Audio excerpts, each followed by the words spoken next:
inspirasi, euforia, Islami, semuanya tinggi.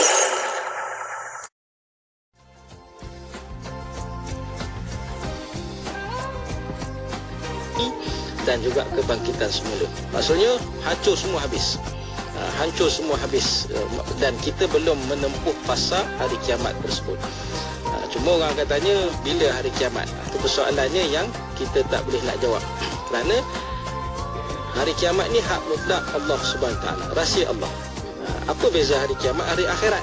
Bila hari kiamat tadi disebut bahawa gambarkan sebagai musnahnya alam, bukan sekadar matinya manusia ni, tapi alam ini akan hancur, musnah. Kalau dalam Quran ni banyaklah kita terujuk, saya tak sempat nak baca satu-satu, cukup kita ambil daripada surah Taha.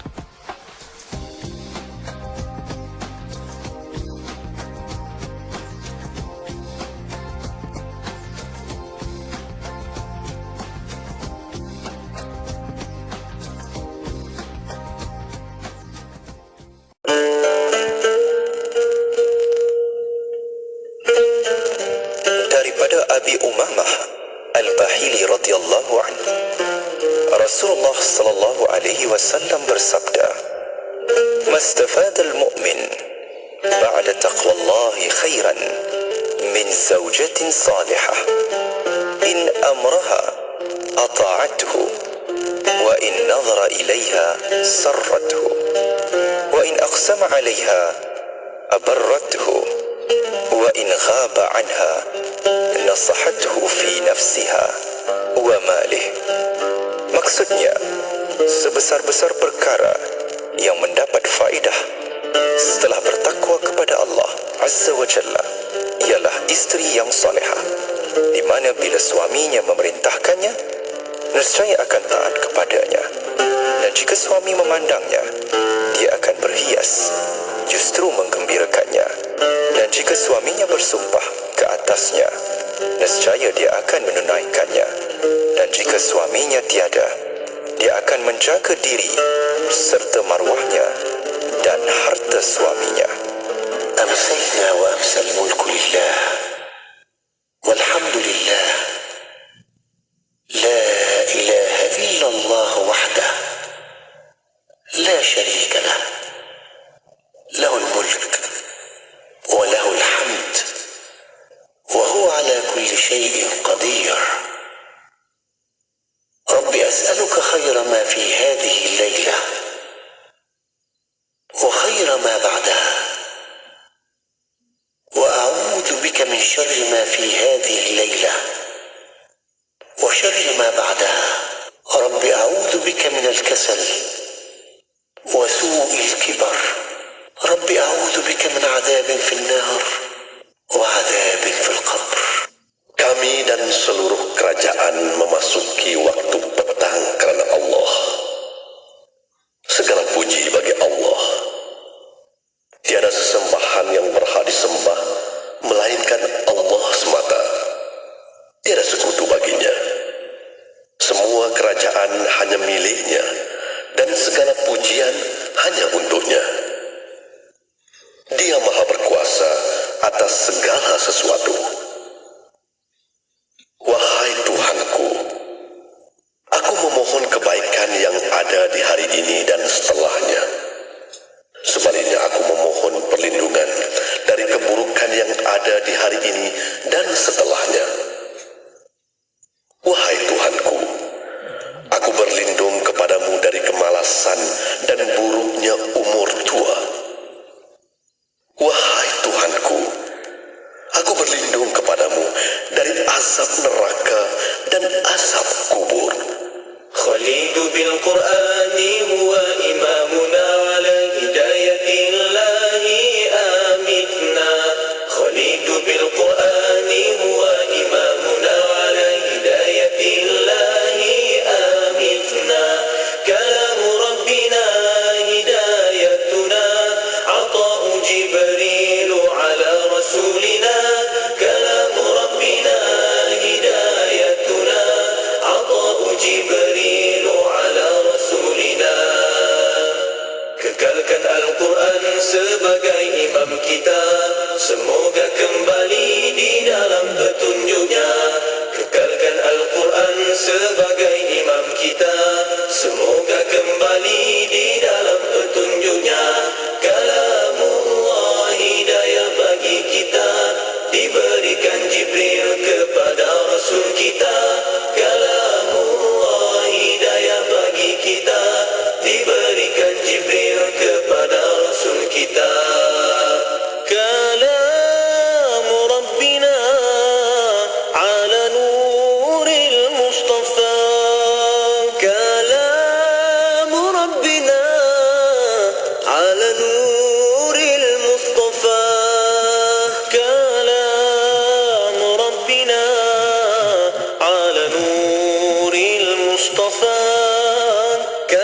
suatu masa dahulu, di sebuah sekolah kebangsaan, seorang guru mengajar 30 orang anak murid di kelasnya.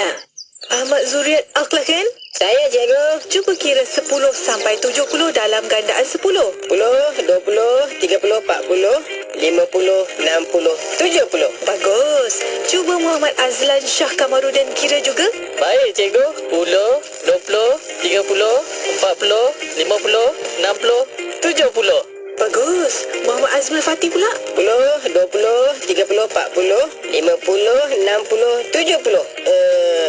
Tapi kenapa sampai 70, cikgu? Bagus soalan tu Muhammad Azmul Fatih. Kini di Radio IKIM sedang mempromosikan iklan potongan diskaun sehingga 70% untuk iklan jenis bual bicara.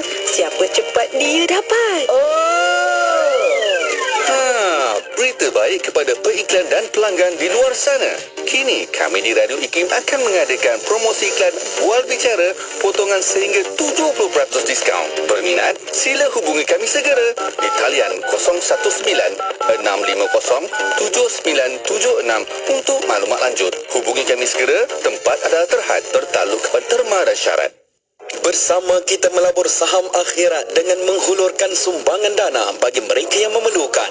Ayuh berinfak ke tabung Yayasan Dakwah Islamiah Malaysia Yadim. Sumbangan ini akan digunakan untuk misi bantuan banjir serta program dakwah, kebajikan dan pendidikan anjuran Yadim. Ramai telah dibantu dan ramai lagi akan dibantu. Sumbangan boleh disalurkan terus ke akaun Maybank Yadim 566010625428 atau layari laman sesawang Yadim www.yadim.com.my untuk sumbangan anda. Ayo sertai kempen Jom Menyumbang RM50 demi pembebasan Masjid Al-Aqsa dan Palestin. Hubungi kami 0389267019 dan layari Facebook Aman Palestin. Dengan roh, dengan darah, kami berkorban untukmu ya Aqsa. Buku bertajuk Salah Faham Sains dan Agama telah dilancarkan oleh Premier Sarawak pada 26 Julai 2023. Buku ini mengupas beberapa persoalan yang sering kali ditimbulkan oleh masyarakat. Antaranya, pengertian sains, sejarah ringkas sains, sains dan agama dan banyak lagi. Buku ini diolah daripada program Sains dan Islam yang disiarkan oleh Radio IKIM dan bertujuan membantu pembaca mencari penyelesaian terhadap kekusutan dan kesalahfahaman tentang sains dan Islam. Dengan harga RM55, dapatkan di laman sesawang IKIM Niaga atau di aplikasi Shopee dan Lazada. Cari IKIM Jarak Niaga. Dapatkan sementara stok masih ada. Kucing 93.7 FM.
Sakit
perawatan.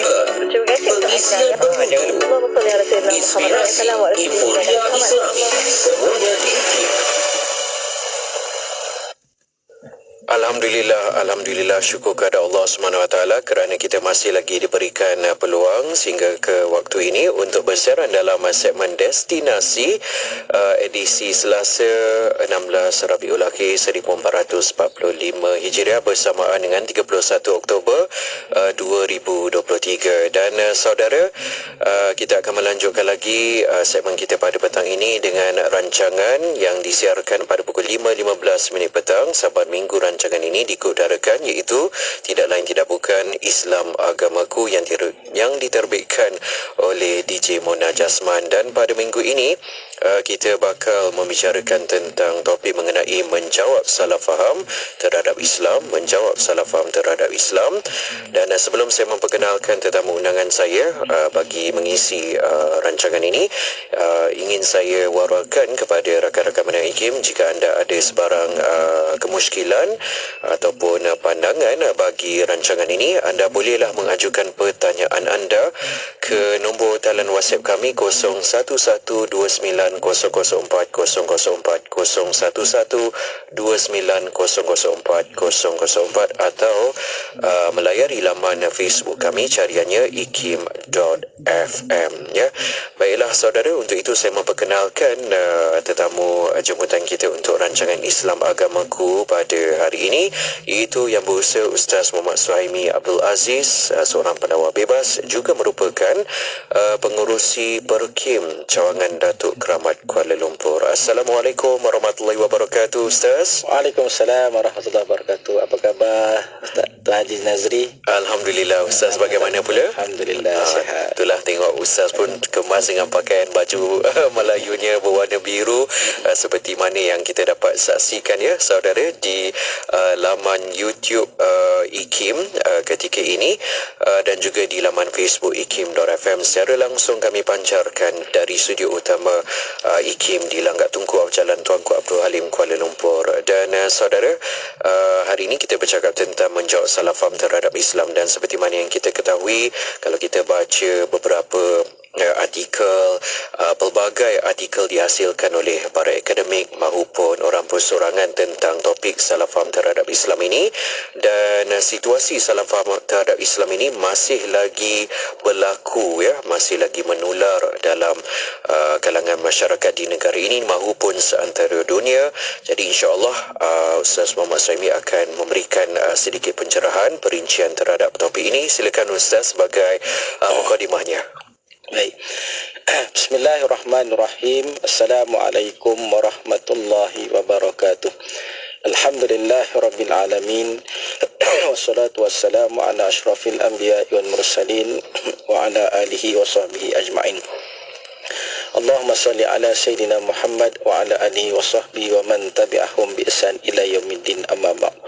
Yang dihormati Tuan Haji Nazri selaku DJ petugas pada hari ini, lama tak jumpa dah. Alhamdulillah hari ini kita dapat bersua muka. Kemudiannya kepada penerbit dan seterusnya semua pendengar-pendengar, penonton-penonton yang setia mendengar Radio IKIM yang mencambahkan fikrah Islam kita di mana sahaja anda berada. Alhamdulillah, syukur pada Allah Subhanahu Wa Taala dapat bertemu pada petang ini. Sebagai awalannya, sama-samalah kita menginsafi tentang nasib saudara mara kita yang sedang berjuang di Palestin sekarang. Dengan doa kita, ya Allah berilah kemenangan kepada mereka yang sedang berjuang ini. Allah mansur ikhwan mujahidin fi Palestin, fi Gaza, wa fi kulli makan. Semoga Allah berikan kemenangan kepada mereka, kerana tidak tertanggung untuk kita melihat saban hari pembunuhan demi pembunuhan yang dikenakan ke atas mereka. Baik, jadi atas dasar itu kita pada hari ini akan menjawab ataupun bicarakan tentang topik menjawab salah faham terhadap Islam. Saya bukanlah orang yang paling pandai, orang yang paling cerdik untuk membicarakan, kerana tajuk ini saya tujukan khusus kepada para pendakwah, kepada saudara baru dan juga kepada golongan non-Muslim, untuk kita menilai tentang apa yang disalahfahami ataupun tanggapan-tanggapan persepsi negatif yang dilontarkan oleh masyarakat, khususnya masyarakat barat. Baru ni saya pergi jumpa seorang yang dia nak pergi berdakwah sampai ke Australia. Dia kata masalah di Australia ni dia ada sikap Islamofobia. Bila sampai di sana akan ada tekanan-tekanan yang menyebabkan mereka terpaksa bertukar ke negara lain, ke New Zealand. Dia tak boleh masuk ke Australia. Jadi dakwah mereka 40 hari atau 4 bulan tu terpaksa dihentikanlah di negara. Dan ada juga negara-negara tertentu yang mengenakan tekanan dan juga tekanan kepada saudara-saudara kita yang sedang berdakwah. Baik. Jadinya sebelum kita pergi lanjut kepada mereka yang memberikan satu tanggapan negatif, saya nak sebut Islam ni adalah agama yang paling banyak dibicarakan, bahkan dihakimi, diletakkan kandang bersalah daripada awal, dan kemudian dibicarakan dan jatuhkan hukuman. Ini banyak Islam ini terhadap Islam. Jadi persoalan-persoalan kita nak huraikan satu demi satu. Mereka yang bertanya soalan ataupun memberikan pandangan-pandangan negatif terhadap Islam, kita nak tanya kepada mereka beberapa persoalan. Bila mereka melontarkan perkara-perkara yang negatif terhadap Islam, persoalan pertama, dari mana sumber maklumat yang mereka dapat mengenai Islam? Itu perkara pertama. Sebab dia akan menjawab nanti apa yang mereka tohmahkan, apa yang mereka lontarkan. Pertama. Yang kedua, siapa yang menerangkan mengenai Islam sebenar kepada anda? Kan? Ada orang dia tak faham Islam. Sebab itu tugas kita pendakwah menerangkan Islam. Kita tak boleh nyerang orang sembarangan. Kita menerangkan Islam pada mereka yang tidak faham. Siapa? Dan siapa yang menerangkan itulah yang menjadi titik kepada jawapan kefahaman mereka terhadap Islam. Sebab apa saya sebut ni? Ada dalam Islam ni, di luar Islam kita tahulah golongan-golongan yang memusuhi Islam. Sama ada kalau dulu kita sebut orientalis, ataupun mereka yang belajar tentang Islam tapi mereka ada niat untuk memusuhi Islam. Dan boleh jadi di kalangan mereka yang ada pemahaman-fahaman, pemikiran yang luar daripada kerangka Islam yang sebenar. Macam-macam lah kita sebut tentang golongan-golongan yang mempunyai pemikiran, contoh golongan liberal, golongan sekular dan macam-macam lagi, yang mereka memberikan takrifan, tanggapan negatif terhadap Islam. Saya tak cakap siapa ni, mungkin dalam negara ataupun daripada peringkat luar. Baik. Kemudian kita nak tanya pula sejauh mana kesahihan maklumat yang kita dapat itu. Sebab itu sekarang ni kita perlu kaji dan demi mengkaji untuk mengetahui sejauh mana kesahihan maklumat yang kita dapat mengenai Islam. Saya sebut tadi bahawa Islam ni adalah agama yang paling banyak dibicarakan oleh orang. Tetapi alhamdulillah, Tuan Haji Nazri, dalam keadaan Islam ini macam-macam orang tohmah, Islam ni semakin diterima orang. Hari ini alhamdulillah saya dapat WhatsApp, SMS, ada orang bertanya tentang Islam, nak mempelajari Islam. 3 hari lepas ada orang mesej, dia kata saya nak memeluk Islam tapi nak belajar dulu tentang Islam. Hari ini pun ada juga begitu. Alhamdulillah. Walaupun dalam keadaan tekanan yang macam-macam terhadap Islam ni, Islam terus berkembang. Baik. Persoalan yang biasa kita dengar tentang Islam, iaitulah Islam ni agama yang memaksa orang untuk memeluk. Contohnya bila kita nak berkahwin, mesti masuk Islam. Kan? Ini persoalan yang selalu ditimbulkan. Baik, jawapannya mudah. Saya nak sebutkan di sini bahawa Islam tidak pernah memaksa sesiapa juga. Kita sebut dalam Quran, la ikraha fiddin. Islam tidak ada paksaan untuk memeluk Islam. Jadi kita tak paksa orang untuk memeluk Islam, tapi memang syarat orang Islam dia tak boleh berkahwin dengan orang bukan Islam. Sebab kita sebut akidah ni, keimanan kita, tauhid kepada Allah SWT tak boleh dijual beli dengan perkahwinan. Maksud tak boleh kita berkahwin dengan golongan Muslim. Itu syarat daripada Allah SWT. Tapi kita tak paksa orang nak memeluk Islam. Baik itu bagi diri saya dan juga ramai pendakwah saya kira, bila orang menyatakan hasrat nak memeluk Islam, kita terima baik. Kita tak akan tanya banyak lah, cuma kita akan sebut, kita akan juga tanya lebih kurang, adakah dia datang ni memeluk Islam dengan kerelaan hati atau paksaan. Kita akan tanya dia, adakah ada orang paksa, siapa-siapa paksa seorang, orang pujuk boleh lah, tapi paksa dia mesti datang lahir daripada hati sendiri. Bagi orang yang dia nak minta masa, kita bagi masa. Ambillah masa, selami Islam tu lebih dengan mendalam, pelajari Islam dengan lebih lanjut, tak ada masalah. Ambil masa. Sebab kita tahu hidayah tu milik Allah Subhanahu Wa Taala. Allah yang memberikan hidayah kepada dia. Kalau takdirnya dia mati sebelum dia memeluk agama Islam, itu hak Allah SWT. Sebab kita tak boleh nak paksa orang. Jadi bila orang nak masuk Islam, kita akan sebutkan begitu. Dan kemudian kita akan juga sebut pada dia, apakah konsekuensi, maknanya kesan daripada dia masuk Islam. Dia masuk Islam tu maksudnya dia akan terus memegang Islam tu sehingga akhir hayat. Dia tak boleh nak jual beli, maksudnya lepas minggu aku masuk Islam, rasa tak sepuas hati, keluar balik. Itu bukan sifat Islam. Kita bahasa orang, tapi bila dah masuk Islam tu kita kena pegang dengan sila Islam tu hinggalah akhir hayat. Ini perkara pertama yang kita kena jelaskan kepada mereka, bahawa tidak ada paksaan mana-mana. Orang bukan Islam, bahkan mereka bebas beramal dengan agama mereka. Dalam negara kita sebagai contoh, bebas. Cuma kita Islam ni agama rasmi, persekutuan. Kita ada hak untuk menyebarkan agama Islam. Manakala bukan Islam tak boleh sebarkan agama dia. Ini adalah hak dalam perlembagaan, termaktub dalam perlembagaan. Cuma beramal dengan pegangan agama kita tak halang. Mana ada kita robohkan rumah-rumah ibadah mereka, melainkan dengan tujuan mungkin nak pembangunan kan, jalan raya terpaksa itu lain. Bahkan masjid pun ada yang terpaksa diruntuhkan demi untuk mungkin nak besarkan ataupun ada nak pembangunan yang lain. Tetapi dalam soal nak memaksa, tidak memaksa orang. Ini persoalan pertama. InsyaAllah banyak lagi kita nak jawab lepas ni, mungkin pusingan yang kedua.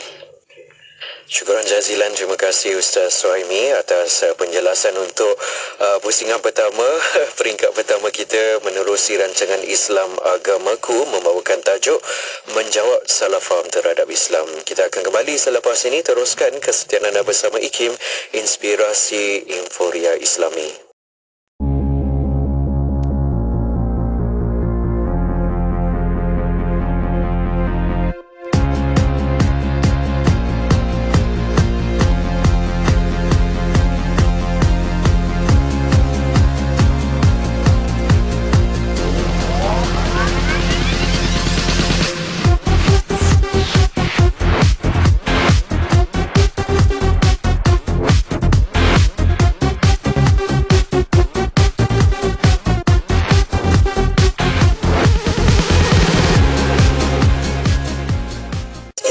gives you a way to follow the sunnah, win the hearts of others, earn good deeds and give charity.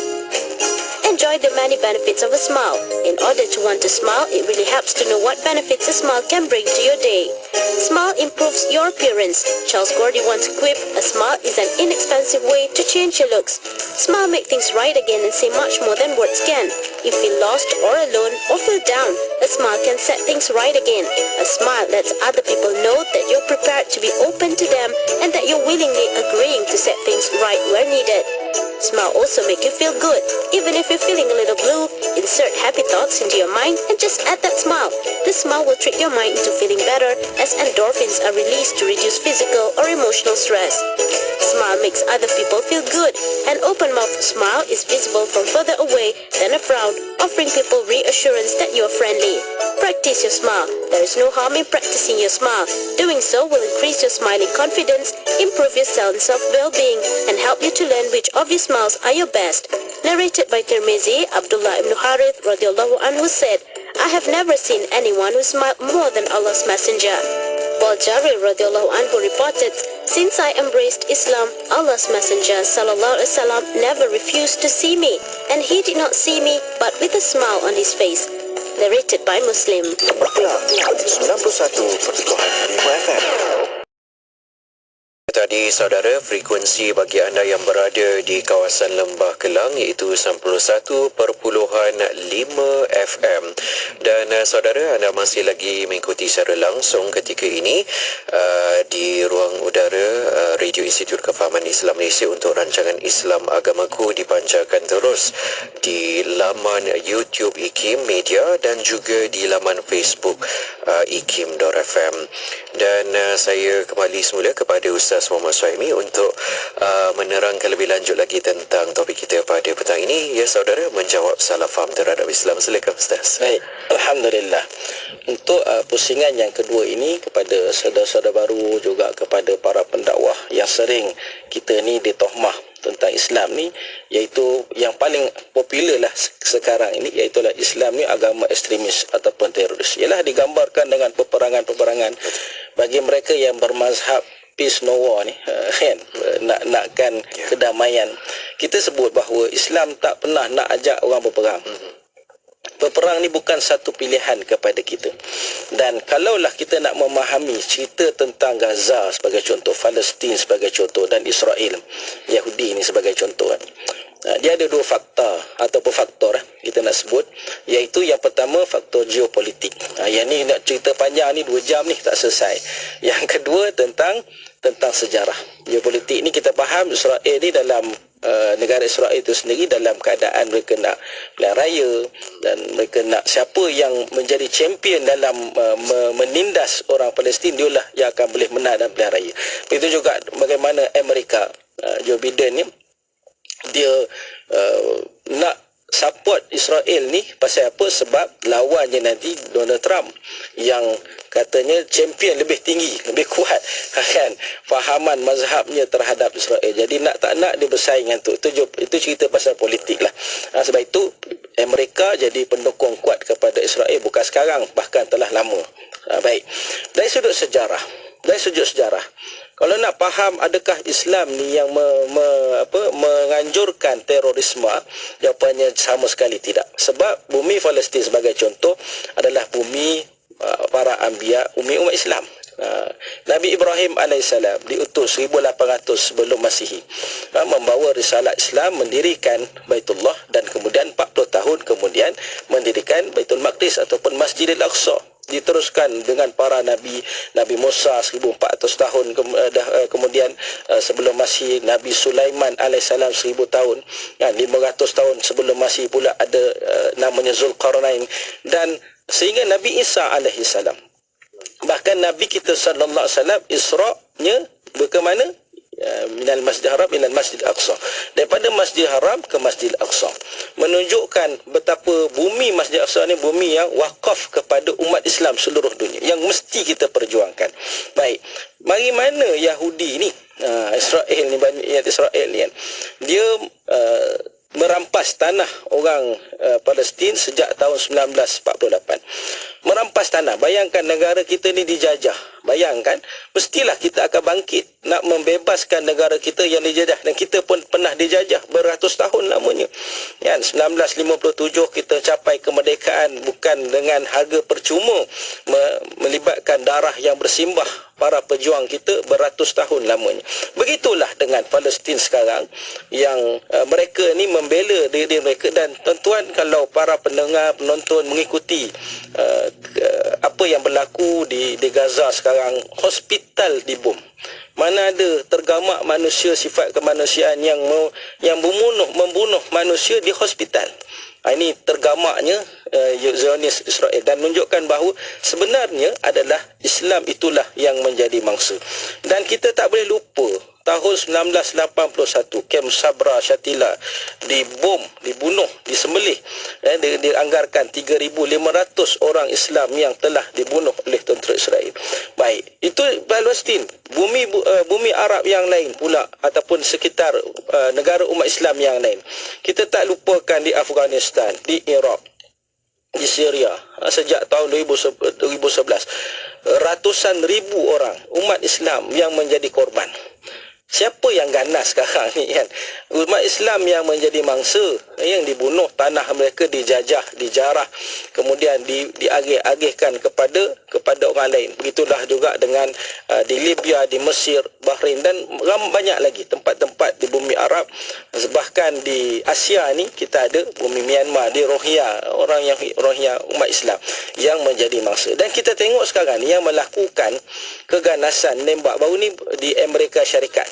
Pembunuhan beramai-ramai, tembaknya secara rambang. Siapa yang buat? Kan? Di New Zealand beberapa tahun lepas, di Masjid An-Nur di Christchurch, New Zealand, pada 15 Mac 2019 mengorbankan 51 orang umat Islam. Masalahnya yang jadi mangsa adalah umat Islam. Jadi tak wajar untuk menuduh kita sebagai golongan teroris Walaupun kita sebut ada kalangan umat Islam yang dilatih menjadi ekstrim, tapi itu bukan mazhab atau fahaman dalam Islam yang sebenar. Fikrah kita ataupun Islam kita, bangai Islam kita yang sebenar adalah yang sederhana, yang sekarang ni umat Islam anuti di seluruh dunia, termasuk di Palestin. Kalau nak sebut Hamas itu ganas, lebih ganas Israel Zionis berbanding dengan Hamas. Ini nak menjawab persoalan yang kedua. Dan kemudian saya nak habiskan untuk pusingan yang kedua ini. Orang selalu sebut Islam ni untuk bangsa Melayu saja ataupun Arab. Buktinya apa? Bila kalau kat Malaysia ni masuk Islam, dibagi kain plekat, dibagi kain batik, baju kurung, baju Melayu, begitu, untuk jadi Melayu. Makan bukan makanan Melayu, jawapannya kan itu adalah tradisi saja, tradisional. Sebabnya saya nak jawab senang je. Yang menghubungi saya untuk Melayu Islam, saya tak pernah jumpa orang Melayu. Sebab orang Melayu ni Islam dah kan, ataupun Arab, saya jarang, bagi saya tak pernah jumpa. Yang hubungi kita adalah bangsa yang lain. Kita ada kaum Tionghoa, kita ada orang India, yang ada Melayu orang asli, dan juga daripada Bumi Putera, Sabah dan Sarawak. Jadi senang nak jawabnya adalah Islam ni adalah untuk semua bangsa. Untuk semua bangsa. Tak kisahlah dia bahasa apa. Walaupun Islam tu rasminya bahasa Arab, Nabi turunkan dengan bangsa Arab, Al-Quran dengan bahasa Arab, tetapi tidak ada masalah untuk bahasa apa pun. Tuan-tuan sekalian, Islam di China tersebar luas dan dianggarkan berjumlah 30 juta orang. Lebih ramai daripada orang Islam, penduduk di Malaysia tu sendiri, 32 juta. Orang Islam di China 30 juta orang. Di India, Islam adalah agama terbesar selepas Hindu, dan jumlah di sana adalah 174 juta orang. Begitu juga di Amerika Syarikat dan di negara-negara Eropah yang lain. Menunjukkan Islam is for all. Semua orang bangsa, semua kaum boleh memeluk agama Islam. Saya pun baru beberapa minggu lepas dijemput untuk program dakwah di Jepun, mengislamkan dan juga bertemu saudara-saudara kita di Jepun. Menunjukkan bahawa sempadan Islam ni tidak terhad hanyalah pada bangsa ataupun keturunan ataupun geografi tertentu. Saya rasa itu pusingan yang kedua. InsyaAllah kita akan sambung lagi dalam pusingan yang ketiga. Okay, terima kasih sekali lagi Ustaz Muhammad Suhaimi atas penjelasan huraian yang telah disampaikan sebentar tadi, dan terima kasih juga kepada anda yang masih lagi mengikuti siaran kami secara langsung dipancarkan di laman YouTube IKIM Media dan juga di Facebook IKIM.FM. Kalau saya dapat memetik beberapa nama yang ketika ini memberikan komen yang ringkas ataupun pandangan mereka, ramai sekali di sini seperti meneka dalam kesamaran, ya, menggunakan nama samaran: Siti Hana, Rahimah Abdul Rahim, Sarbiah Abu Bakar, Sarifah Kasim, dan juga Teh Bashir dan ramai lagi, ya. Apapun, teruskan kesetiaan anda untuk rancangan Islam Agamaku, ataupun anda ingin membuat catatan apa yang telah dihuraikan oleh Ustaz Muhammad Suhaimi sebentar tadi, anda dialu-alukan berbuat demikian di ruangan komen ataupun di ruangan komen di laman YouTube IKIM Media maupun di Facebook IKIM.FM. Teruskan kesetiaan anda bersama IKIM Inspirasi Inforia Islami. Berdasarkan kajian, kes kanak-kanak hilang berlaku ketika kanak-kanak di luar pengawasan ibu bapa. Ada kanak-kanak yang diculik ketika dalam perjalanan ke sekolah, balik dari sekolah, malah dalam perjalanan ke kedai atau pasar malam bersendirian. Statistik dikeluarkan oleh Polis Raja Malaysia pula menyatakan purata usia kanak-kanak yang hilang ialah di bawah 10 tahun. Ramai tidak mengambil berat dengan membenarkan anak-anak mereka bermain di luar kawasan rumah tanpa pengawasan yang ketat. Jangan sesekali memandang rendah dengan kemampuan si penjahat. Dalam sekelip mata sahaja, mereka mampu melarikan anak anda tanpa anda sedari. Seeloknya elakkan membawa anak-anak anda ketika membeli belah di pasar raya yang sibuk. Jika perlu membawa mereka, pastikan anda mengawasi mereka dengan betul. Nasihati anak kecil agar tidak mudah percaya kepada orang asing atau tidak dikenali. Jenayah atau kemalangan bukanlah sesuatu yang boleh dijangka. Jagalah mereka sebaiknya kerana anak harta paling berharga buat kita semua. Seorang hamba Allah tidak cukup padanya dengan hanya melakukan taat, tetapi perlu juga meninggalkan maksiat. Maksudnya tidak cukup belajar tentang bagaimana untuk melakukan ibadah, tetapi perlu juga kita tahu siapa musuh-musuh kita yang merupakan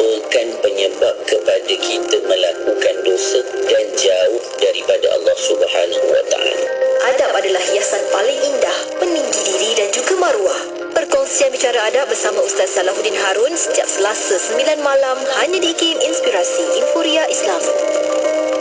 Radio IKIM sentiasa memberi anda lagu-lagu ketuhanan yang terbaik.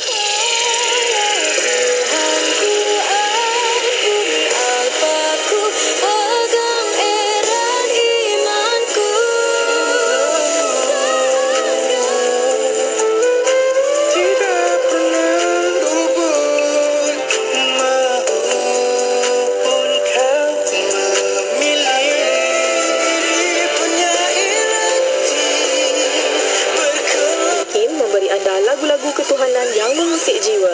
IKIM Inspirasi Inforia Islami. Semestinya kami di Radio Institut Kefahaman Islam Malaysia ini, IKIM, menyajikan untuk anda hiburan yang bermanfaat serta rancangan-rancangan yang memberi kesedaran kepada kita sehingga memberi kesan juga kepada kerohanian diri kita. Dan saudara, menjawab salah faham terhadap Islam, itulah topik perbincangan kita pada hari ini menerusi rancangan Islam Agamaku. Dan sesungguhnya saudara, Islam itu agama yang syumul, mengajak umatnya kepada perdamaian, kemakmuran, kesejahteraan. Namun demikian, masih lagi ada tanggapan persepsi negatif terhadap Islam. Dan bagi menguraikan lebih lanjut lagi tentang topik ini, kita serahkan kembali kepada tetamu jemputan kita, Ustaz Muhammad Suhaimi Abdul Aziz, yang juga merupakan penawar bebas pengerusi Perukim Cawangan Datuk Keramat Kuala Lumpur. Silakan Ustaz. Baik. Sidang pendengar yang dirahmati Allah sekalian serta saudara Tuan Haji Nazri, DJ kita yang bertugas pada hari ini. Kita dah satu dua slot tentang salah faham terhadap Islam. Saya dah berikan 3-4 poin. Dan ada juga pandangan-pandangan yang lain. Saya nak jelaskan je lah. Ini sebagai mungkin panduan kepada kita kalau ada persoalan-persoalan begini. Baik, kemudian ada yang bertanya tentang Islam ni agama yang telah ketinggalan zaman. Kita ni zaman teknologi, zaman kemajuan, zaman akhir zaman lah kita kata kan. Baik, menjawab persoalan ini bahawa Islam ini tak pernah ditinggalkan zaman dan meninggalkan zaman. Islam seiring dengan zaman. Sebab dia bukan sekadar agama, dia adalah way of life. Dia adalah jalan hidup kepada kita. Jadi apa sebab Islam ni dipinggirkan ataupun dipinggirkan? Bagi mereka alasan sebab apa? Kalau berdasarkan Quran, berdasarkan hadis cerita tentang kalau ukuran kenderaannya adalah unta, kenderaannya ialah kuda. Kemudian makanan apa yang Nabi SAW makan, kurma dan sebagainya. Begitu juga tanah, tumbuh-tumbuhan dan sebagainya, buah-buahan, mata wang, dinar, emas dan sebagainya. Itu Allah gambarkan sebagai satu perbandingan saja. Kita boleh buatlah sebenarnya dengan perbandingan dengan kita sebut hari ini kan. Sedangkan Islam tidak pernah membeza-bezakan zaman. Kan, sesuai apa juga kata plug and play. Islam ni plug and play. Saya pernah pergi di kota metropolitan, di tempat yang terlalu besar, dan kita tengok suasananya, suraunya, ada orang sembahyang, tak ada masalah apa pun kan. Bahkan di mana-mana sahaja di luar negara pun Islam boleh diamalkan dalam kepesatan kemajuan teknologi. Cuma kita nak beritahu begini, bukan setakat hari inilah kemajuan teknologi itu. Dalam Islam, dalam Quran, Allah telah rakamkan kisah umat terdahulu. Kita kalau baca Quran, kalau kita baca kisah terdahulu adalah pertama sekali kaum Nabi Hud AS.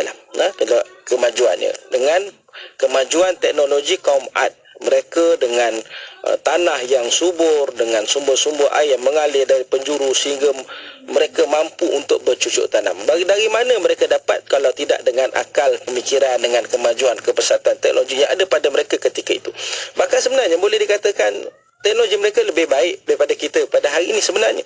Tapi sebab beza zaman, kita rasa kita lah paling hebat, kita lah paling moden. Dahulu zaman Nabi Nuh AS membina sebuah kapal tu mesti memerlukan suatu kepakaran yang hebat. Sebuah kapal yang menempatkan manusia dan juga haiwan, bukan satu benda yang mudah. Itu juga adalah kepesatan teknologi, tak ada masalah. Kaum Samud yang di dalamnya ada Nabi Saleh AS. Jadi kemajuan yang boleh mengukir, memahat bukit yang baik secara baik, mana mereka juga ada teknologi-teknologi tertentu. Di sisi Allah tidak ada masalah. kemajuan teknologi yang dicapai oleh mereka. Kemudian kaum Sabak dia ada dengan empangan maghribnya yang memberikan satu limpahan air yang mencukupkan untuk masyarakat ataupun di kota tersebut. Itu juga satu teknologi, satu kemodernan yang telah berlaku di zaman dahulu. Itu semua tidak ada masalah.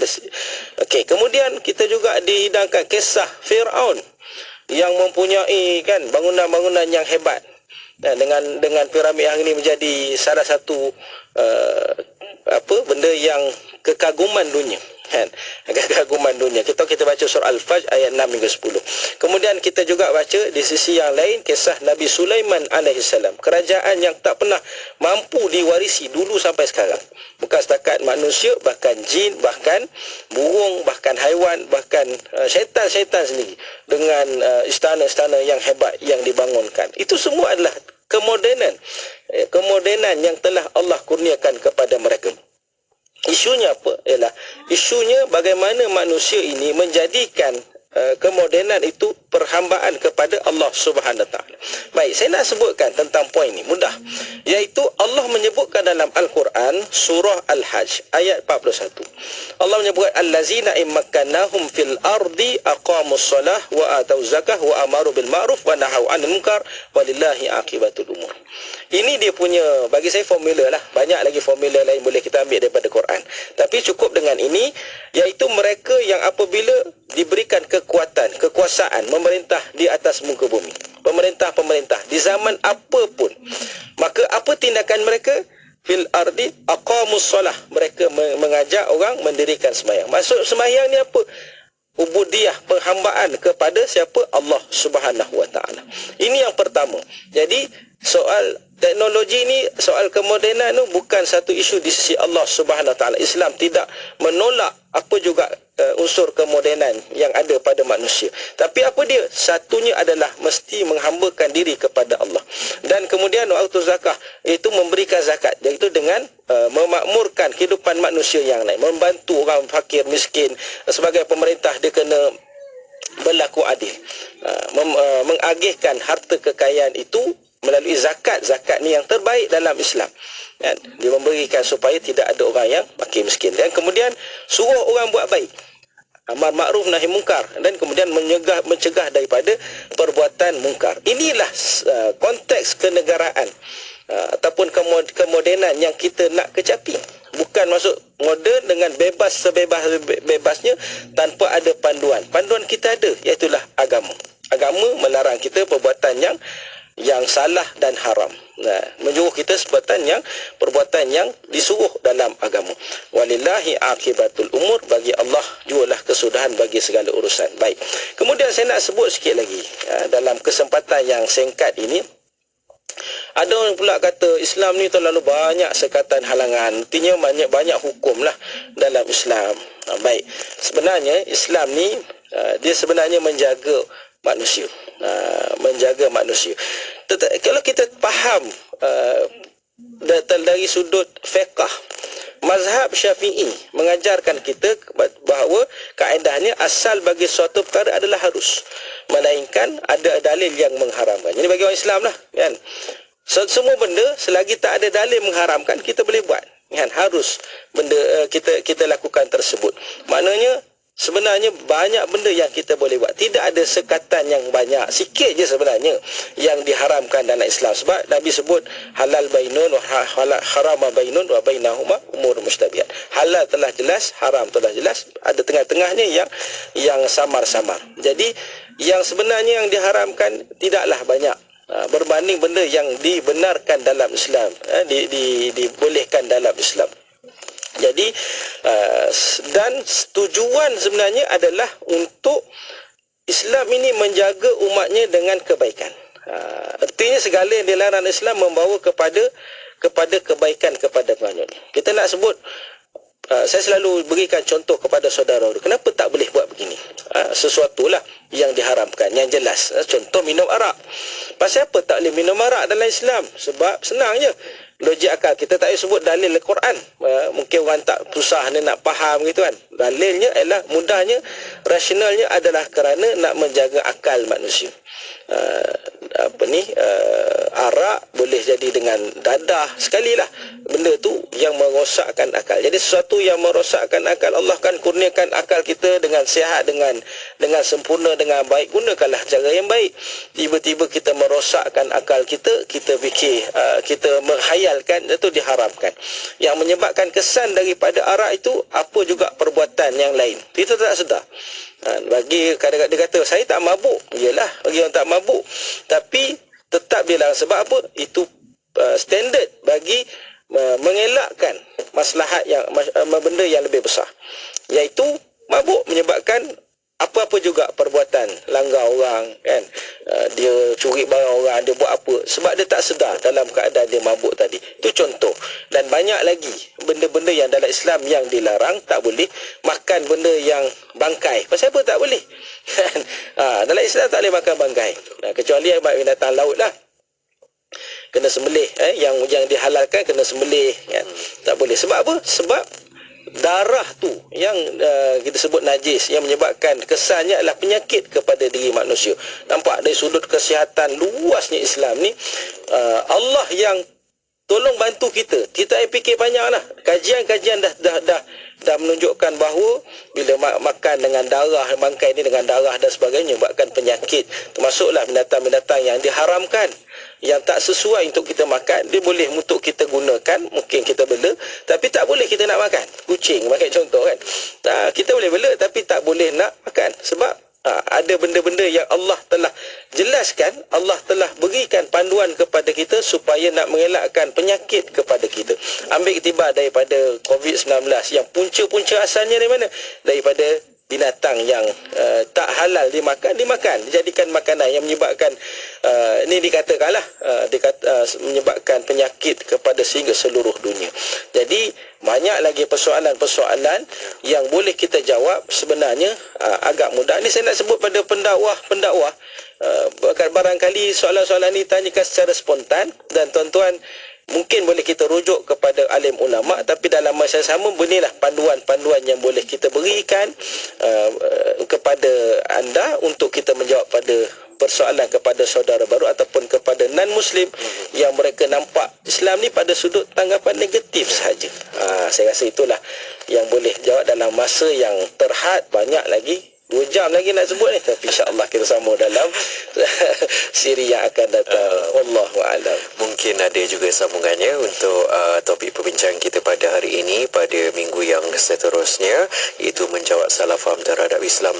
Sebelum kita menutup perbincangan ini, Ustaz Suhaimi, kalau kita lihat di zaman teknologi ICT ini, kewujudan nama media sosial misalnya Instagram, TikTok dan sebagainya, wujudnya pempengaruh, influencer yang mungkin sedikit berkongsi tentang keunikan agama Islam ini. Mungkin apakah panduan dan nasihat Ustaz Muhammad Suhaimi kepada mereka yang bergelar influencer ini, pempengaruh, dalam mewujudkan konten yang bermanfaat agar tidak berlakunya salah faham terhadap agama Islam ini? Silakan Ustaz. Baik, alhamdulillah. Terakhir soalan berat juga ni. Mujur saya bukan jadi pempengaruh. Kepada pempengaruh ataupun influencer, pesan saya beginilah: kita bertanggungjawab atas apa yang kita buat di sisi Allah Subhanahu Wa Taala di dunia dan juga hari akhirat. Jadi sebagaimana kita juga, semua kita adalah pendakwah, gunakan medium yang anda ni kuasai sebagai pempengaruh, sebarkan Islam dengan cara yang baik.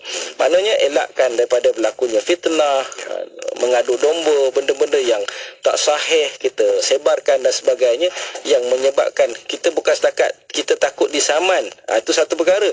Takut dosa sisi Allah tu lebih besar. Dosa di sisi Allah SWT. Maka apa jalannya? Ialah sebarkan kebaikan terhadap Islam. Sebarkan kebaikan-kebaikan terhadap Islam, dakwah terhadap Islam. Jawablah segala tomah-tomahan yang buruk terhadap Islam. Berikan dalil dan hujah yang baik pada Islam. Yang kedua ialah kita jangan menimbulkan persepsi yang tidak baik terhadap Islam. Yang ketiga, kalau kita tak jelas, jangan kita pandai-pandai jadi mufti, kan? Jangan malu untuk kita katakan wallahu alam. Jangan malu untuk katakan saya tak tahu. Kita boleh tanya kepada orang yang lebih tahu.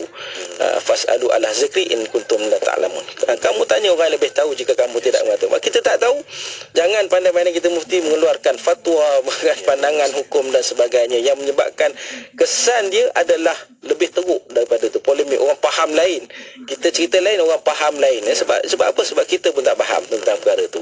Itu yang boleh saya jawab lah. Wallahu a'lam. Terima kasih Ustaz sekali lagi, dan kalau saya boleh tambah, dalam zaman teknologi sekarang, pilih sumber yang sahih ya, sentiasa berwaspada. Dan kami di sini Radio Institut Kefahaman Islam Malaysia merupakan salah satu media dalam, orang kata apa, memberi pencerahan yang sebenar terhadap agama Islam itu sendiri, dan juga media-media yang lain juga sentiasa memastikan agama Islam ini sentiasa berada pada tahap yang tinggi.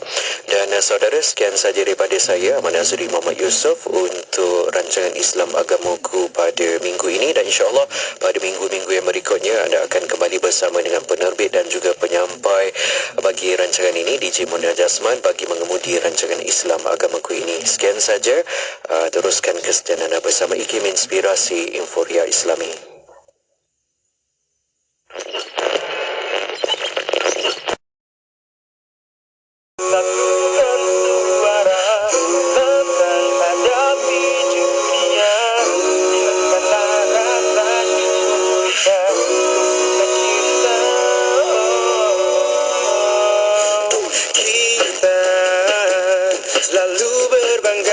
Dengan setiap warna kita yang selalu berbeda, pernahkah kita coba bertanya mengapa harus berbeda, mengapa tak sama?